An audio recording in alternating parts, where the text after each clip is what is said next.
People go to famous temples, which is most praiseworthy pilgrimage. But the question is, how deeply did they connect? What is the symptom that your bhakti has become firm, that you have become advanced in bhakti? 99.9% of the bhakti that is done in Bharatvarsh, it is all physical. And the mind is not getting engaged. So without the engagement of the mind, it is only an external physical drill. Then you can keep sitting in katha.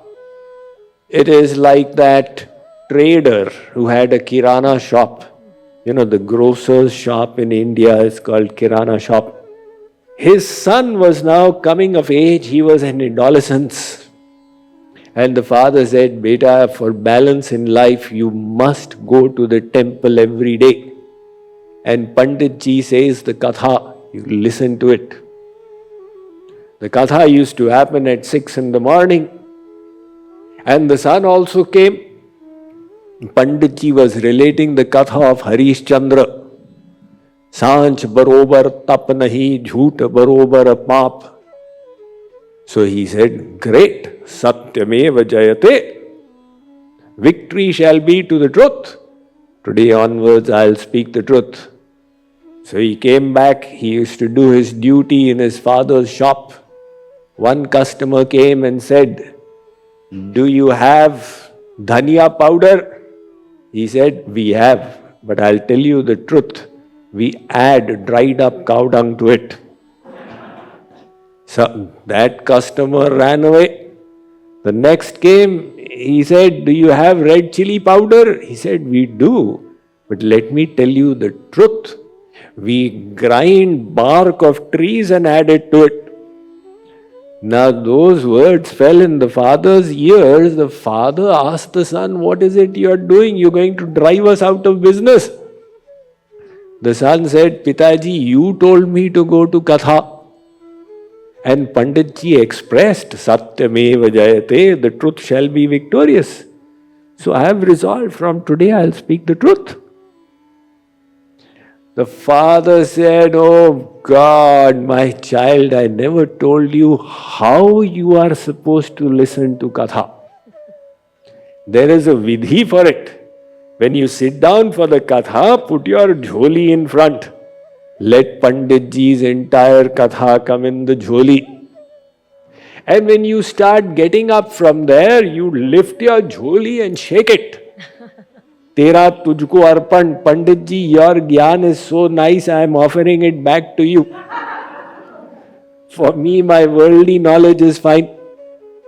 Are beta, my child, look at me. I have been going for Pandit Ji's katha since 25 years. And I did not move 1 inch from my place. And you went for one katha and you changed yourself. So it is not the activity of listening to katha or doing the puja, but the inner connection. That inner connection, Maharshi Shandilya has expressed it with such finesse.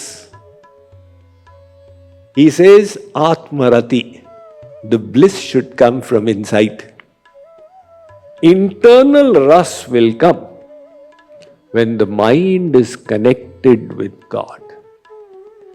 That point is essential. Without that, we could get diverted by externals. People go to famous temples, which is most praiseworthy pilgrimage. But the question is, how deeply did they connect? They say, Sahab, I went to that temple, the laddu of the temple is so special. What else was your memorable moment? You know, the door has got a plating of silver and the dome is gold covered. And what about the Bhagavan? Did you not connect with Bhagavan. Arey Baba, they gave me 1 second and then they pushed me for the next person to have darshan. So, that inner connection with God was not getting established. That is why I always feel that a temple room should be like a jewel.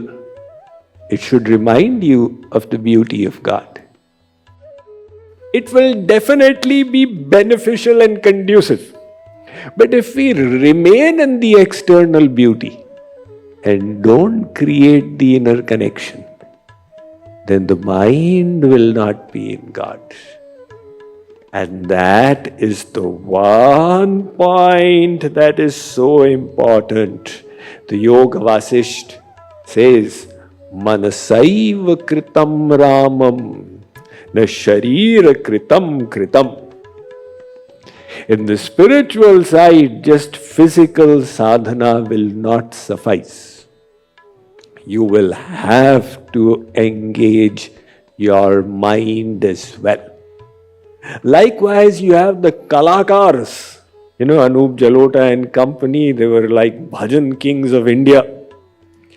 But the question was, were people taking ras from the external when he's singing in different ragas and everybody is clapping? Or was the mind connected with God? Now there are varieties of ways of doing bhakti. The Bhagavad itself talks about 3 ways, 4 ways, 5 ways, 6 ways, 8 ways, 9 ways, 12, 13, up to 35 different enumerations of bhakti styles. Of this, the Navadha Bhakti has become famous. Shravanam, Kirtanam, Vishnu, Smaranam, Padasevanam, Archanam, Vandanam, Dasyam, Sakhyam, Atma Nivedanam. This was described by Prahlad Maharaj in the Bhagavatam 7th canto. And Chaitanya Mahaprabhu, he pointed to it, Bhajaner Shresh Navadha Bhakti. Vallabhacharya also pointed to it. Now people find difficulty in that. People say, Swamiji, out of the Navadha Bhakti, Ashtadha is very easy. 8 of them. You do the physical drill. Jai Jagadish Hare. But this remembering God is the difficult one. Some people go one step further. They say that when we do worldly works, the mind is in focus.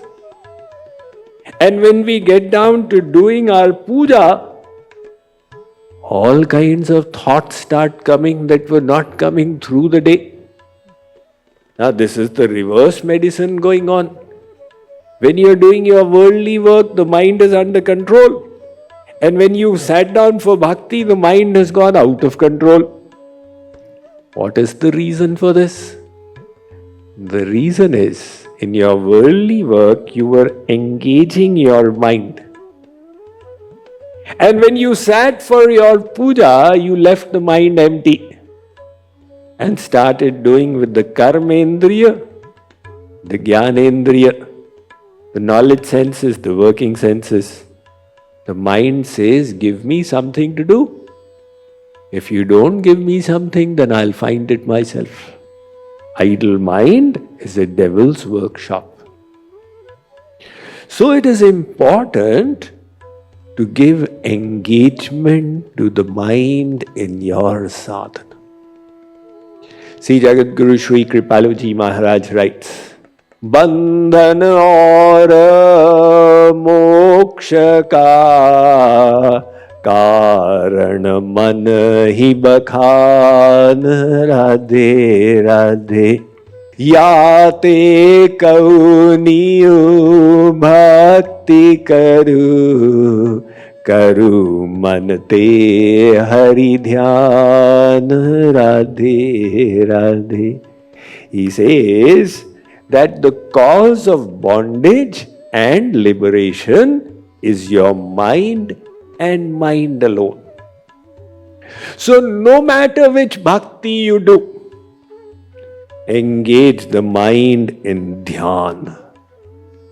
And what kind of dhyan? Roop dhyan.